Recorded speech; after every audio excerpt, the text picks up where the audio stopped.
नमस्कार दोस्तों, SRH कहानियाँ में आप सभी का स्वागत है। हम एक नई सीरीज भगवत गीता की आप सभी के लिए लेकर आए हैं। इसमें भगवत गीता के सभी श्लोकों का हिंदी में समीक्षा सहित वर्णन करेंगे। अध्याय 1 श्लोक 41। हे कृष्ण, पाप के अधिक बढ़ जाने से कुल की स्त्रियां दूषित हो जाती हैं, और हे वाष्णे, स्त्रियों के दूषित होने पर वर्ण संकर उत्पन्न होता है।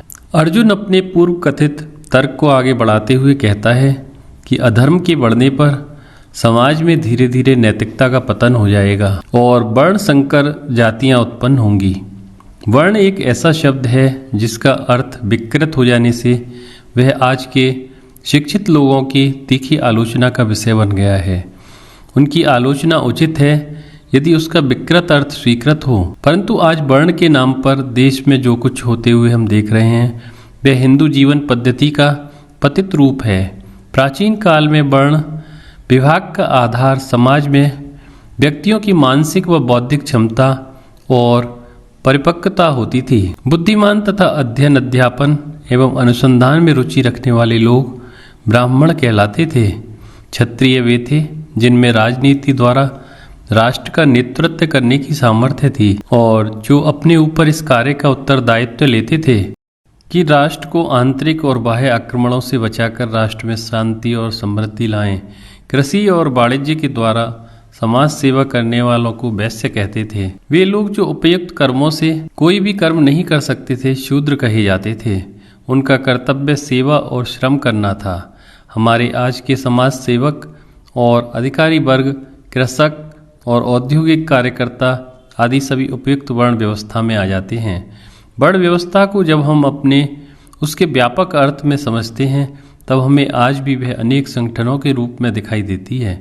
अतः वर्ण संकर के विरोध का अर्थ इतना ही है कि एक विद्युत अभियंता शल्य कक्ष में चिकित्सक का काम करता हुआ समाज को खतरा सिद्ध होगा, तो किसी चिकित्सक को जल विद्युत योजना का प्रशासनिक एवं योजना अधिकारी नियुक्त करने पर समाज की हानि होगी। समाज में नैतिक पतन होने पर अनियंत्रित वासनाओं में डूबे युवक और युवतियां स्वच्छंदता से परस्पर मिलते हैं।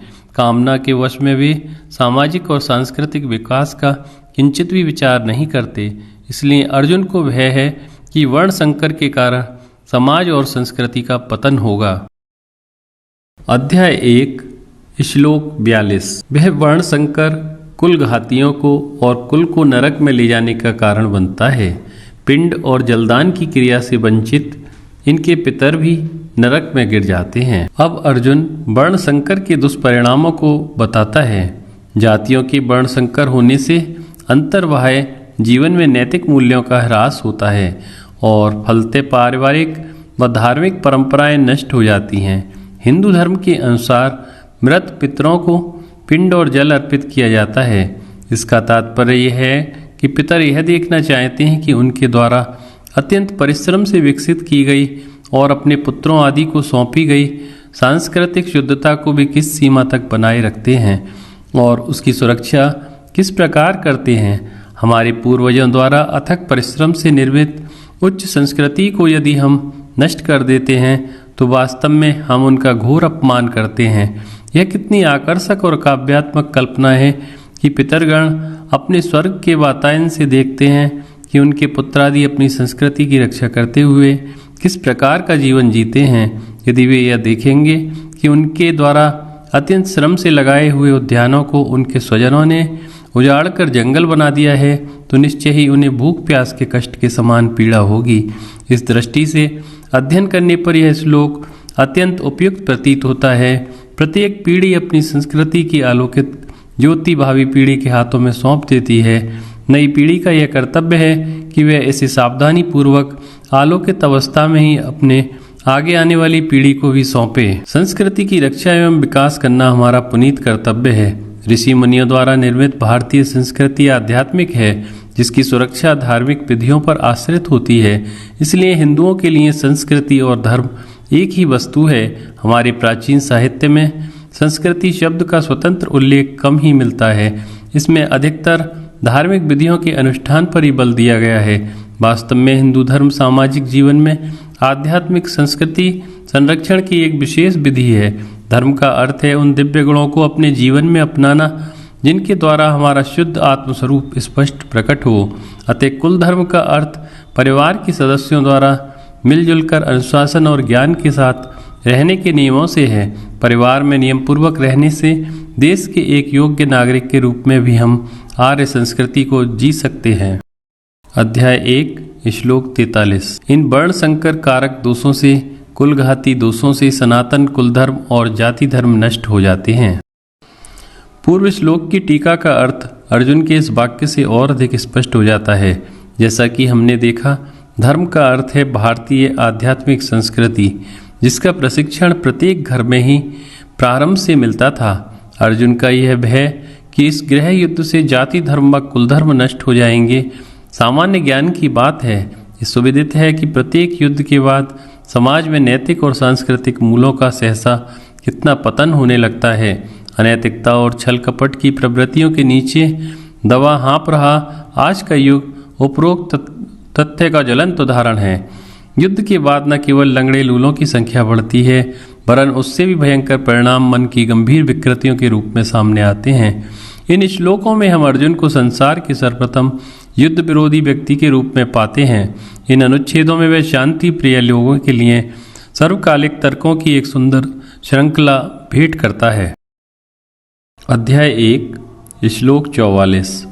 हे जनार्दन, हमने सुना है कि जिनके यहाँ कुल धर्म नष्ट हो जाता है उन मनुष्यों का अनियत काल तक नरक में वास होता है। इसके उपरांत भी भगवान कुछ नहीं बोले।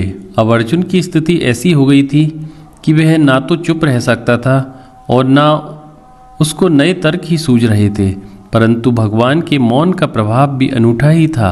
इस श्लोक में अर्जुन पारंपरिक कथन ही उद्धृत करता है। हिंदुओं के लिए धर्म ही संस्कृति है, इसलिए कुल धर्म के महत्व पर पर्याप्त प्रकाश डाला जा चुका है। इसी कारण अर्जुन यहाँ एक बार फिर कुल धर्म नाश के दुष्परिणामों की ओर ध्यान आकर्षित करता है। अध्याय 1 श्लोक 45। अहो, शोक है कि हम लोग बड़ा भारी पाप करने का निश्चय कर बैठे हैं, जो कि इस राज्य सुख के लोभ से अपने कुटुंब का नाश करने के लिए तैयार हो गए हैं। इस श्लोक में अर्जुन की बौद्धिक निराशा और मन की थकान स्पष्ट दिखाई पड़ती है, जो वास्तव में बड़ी दयनीय है। आत्मविश्वास को खोकर वह कहता है, अहो, हम पाप करने को प्रवृत्त हो रहे हैं इत्यादि। इस वाक्य से स्पष्ट ज्ञात होता है कि परिस्थिति पर अपना प्रभुत्व स्थापित करने के स्थान पर अर्जुन स्वयं उसका शिकार बन गया है। आत्मविश्वास के अभाव में एक कायर के समान वह स्वयं को असहाय अनुभव कर रहा है। मन की यह दुर्बलता उसके शौर्य को छीड़ कर देती है और वह उसे छिपाने के लिए महान प्रतीत होने वाली युक्तियों का आश्रय लेता है। युद्ध के लक्ष्य को ही उसने गलत समझा है और फिर धर्म के पक्ष पर स्वार्थ का झूठा आरोप वह केवल अपनी कायरता के कारण करता है। शांति प्रियता का उसका यह तर्क अपनी सामर्थ्य को पहचान कर नहीं, वरन मन की दुर्बलता के कारण है। अध्याय 1 श्लोक 46। यदि मुझ शस्त्र रहित और प्रतिकार न करने वाले को ये शस्त्रधारी कौरव रण में मारे तो भी वह मेरे लिए कल्याणकारक होगा। यह अर्जुन अपने अंतिम निर्णय की घोषणा करता है। सब प्रकार से परिस्थिति पर विचार करने पर उसे यही उचित जान पड़ता है कि रणभूमि में किसी प्रकार का प्रतिकार न करे, चाहे कौरव उसे शस्त्र रहित जानकर सैकड़ों बाणों से उसके सुंदर शरीर को हरिण की तरह विद्ध कर दें। यहाँ अर्जुन द्वारा प्रयुक्त क्षेम शब्द विचारणीय है, क्योंकि वह शब्द ही उसकी वास्तविक मनस्थिति का परिचायक है। क्षेम और मोक्ष शब्द के अर्थ क्रम से भौतिक उन्नति और आध्यात्मिक उन्नति हैं।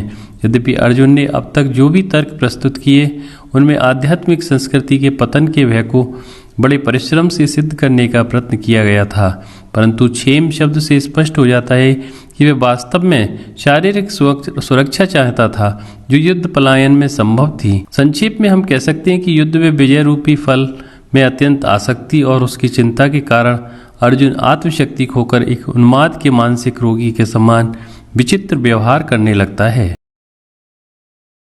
अध्याय 1 श्लोक 47। संजय ने कहा, रणभूमि में शोक से उद्विग्न मन वाला अर्जुन इस प्रकार कहकर बाण सहित धनुष को त्याग कर रथ के पिछले भाग में बैठ गया। रणभूमि में संजय ने जो कुछ भी देखा उसका वह वर्णन करता है।